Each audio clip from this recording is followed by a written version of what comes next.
Real estate is an interesting subject where the issues everybody's talking about is immigration, right? Immigration. And for some reason, people think that that's going to stop a credit bubble from unwinding, and because you have to understand it's a credit bubble. It's facilitated by historically cheap credit within the monetary wave of the Kondratiev cycle.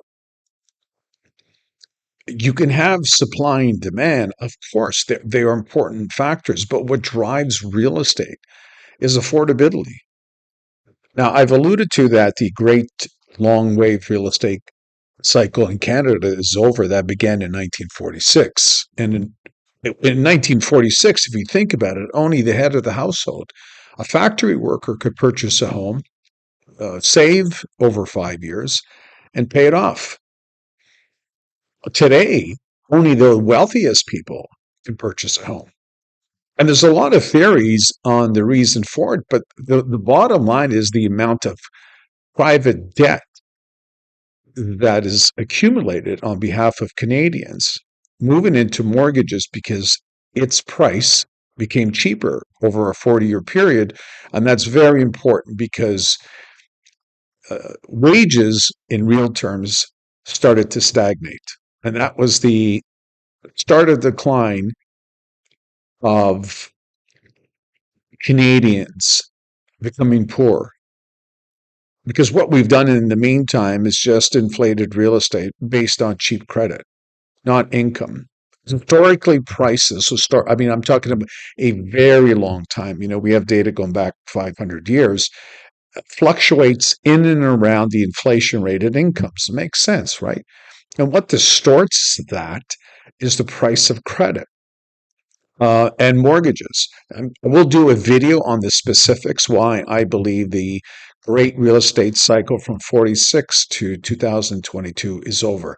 It might be stretched to 2024, but it's all we've done is leveraged real estate from two times. I'm going to use Toronto, about two times income in 1946, two and a half, to what, 18, 20 times income. It's absolutely absurd. And immigration will not solve it because one, typically their incomes aren't there. Two, usually it takes 5 years for them to catch up income. Three, they need to save for the deposit.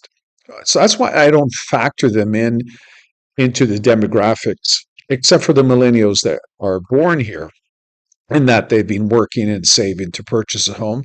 And my nephews are a prime example. They can't afford to purchase a home. They have a huge savings, but their uncle has advised them, of course, to not over indebt themselves because this real estate bubble is going to collapse. And collapse occurs because a credit bubble is bursting, not the demand.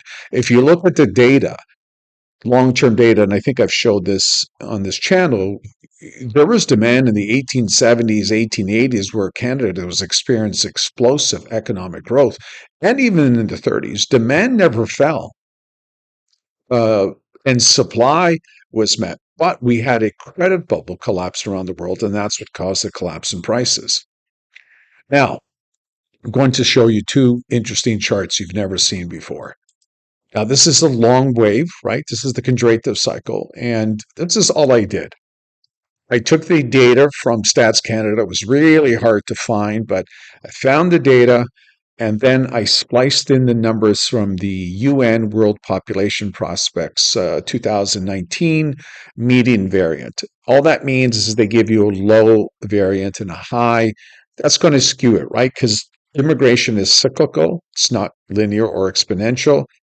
But I'm going to median so there's no skewing of the data, right? Because we had low immigration for a decade, and that kind of skewed it to the downside. Now we're having rapid for a short period of time until the economy turns down hard, and that's misleading, right?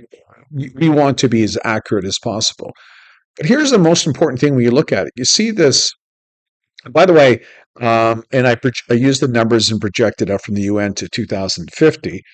What's interesting here, you see the exponential trend line. And what's interesting is that you see the natural growth. Of course, Canada's population is increasing. It's becoming larger, so more people are going to die. But you notice that it's now exploding exponentially above the trend line. Obvious conclusions why, right? The baby boom is the largest generation in history, and at the front end, they are turning 76. That's why I always look at Trump or I think Stallone. I think they're born in 1946. So in the next 3 4 years, over the next 2 to 3 decades, that's going to provide a huge amount of supply. Common sense, right? So nobody has taken this into account, and it offsets a large portion of those coming to the country. Now, I got this data from, as you can see, Our World in Data, and you can see clearly that that there is now, and I put the trend line, exponential trend line, and you can see over the next 25 years, and this is why I've looked at 2024 business cycle. There's a huge amount of supply coming onto the market. Now, immigration will collapse once the economy turns down hard. You get 10%, north of 10% unemployment, the public will turn against the government. Governments will be forced to stop immigration. By the way, they did that in the 1930s. We had massive immigration relative to the size of the population, and that was stopped during hard times. It makes sense, right? You focus on your own people, and then after the economy recovered, Canada opened up the floodgates. This is why it's cyclical. So, this is the problem why a lot of forecasters fail, right? They linearly extract the current trend. And that's the difference about the long wave or the Kuznets or the business cycle. We understand there's cycles to everything. Even the climate has a cycle, the solar system, your heart, your brain. Any type of activity is cyclical or has cycles or sine wave.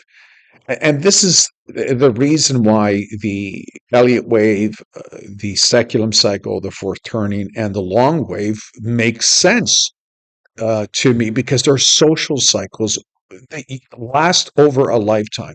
Right? Does that make sense? I hope it does. So there is no linear extrapolation. And what people do is they take their current trend in real estate prices. And look, I made that mistake in '89, right? As an ignorant individual. And so I learned, oh, you have to look at where you are in the business cycle, right?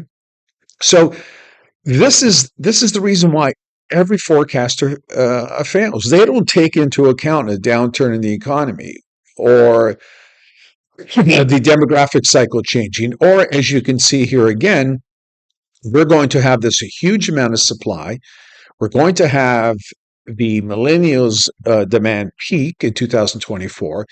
We're going to have the economy turn down in 2024, and that will stop immigration.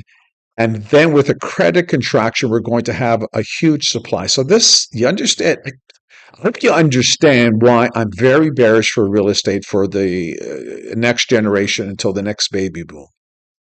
Yes, I believe we'll have another baby boom probably post 2040. But for now, the the prospects for real estate are extremely poor because the immigrants cannot make up the difference. It's not like when my parents came to Canada and they were factory workers and they were able to save up for a home, purchase it, put 25% down, and pay it off in 10 years. Impossible today, even if you're wealthy. So, this bullish case for real estate, the math doesn't make sense. So what I really want to show and illustrate in this is that demographics are extremely important because this is new. In 1971, we had the demographic collapse of the population pyramid. This has not happened since the Black Plague, and it's distorting everything. And we can't do much about it. We have to realize that. A lot of people are going to be hurt. They're ignorant. They want to deny this is the reality. That is fine. For those of you who follow me and subscribe to the services, we'll take advantage of this situation. One last thing. if there are people that you know that are being hurt regarding the uptake in real estate prices, um, please have them call me. Okay. And let me just bring this back up here. Right. We're going to see a lot of this in the future. I went through it. Right. So they can contact me through Twitter or through the website. And what I'm going to do is I'm not going to solicit them. I'm just going to invite them to a monthly conference on what to do, what I went through, right?